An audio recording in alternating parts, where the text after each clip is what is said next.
Everyone, ma'am, respected judges, and today, as we all know, that the topic is can wars bring peace or not? And undoubtedly, I am against.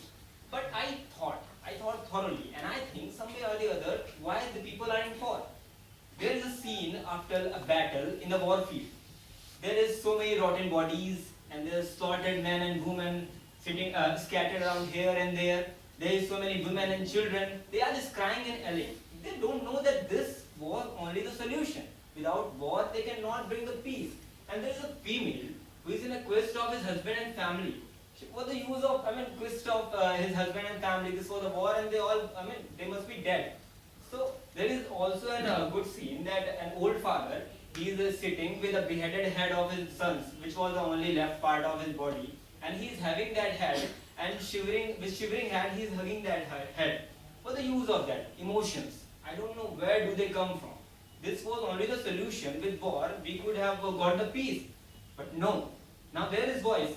There is no noise, like no noise of planes, no noise of jets, no bullets, no bombs, no bunkers, no peace, no happiness, no exuberance. There is nothing. There is peace. But in my stance, war cannot create peace. It can only create temporary peace, which is, in fact, is not peace at all. Peace is an opposite side, totally opposite side of the spectrum of war.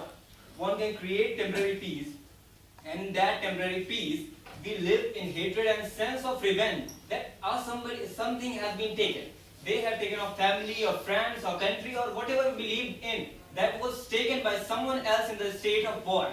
And that conflicting emotions can lead the war ahead in our next generation. We lose not only the main force of our country, of our nation, but also the conscience of our youth, of our next generation. War turns a sanest individual into a morally bankrupt and bloodthirsty monster, whose whole sole goal is to bring death for his enemy. And there is very interesting story if you clarify all the things. Once a boy asked his parents that, "Dad, how do war begin?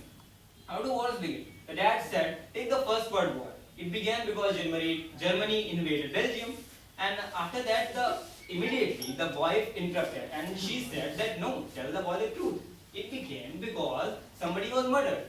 The man started shouting at her and said, 'No, you don't interrupt in between, and just stay out of it. I know what to say.' The wife went off and slammed the door as hard as she could. After 1 minute of silence, the boy replied, 'I got my answer. War created by war only.'"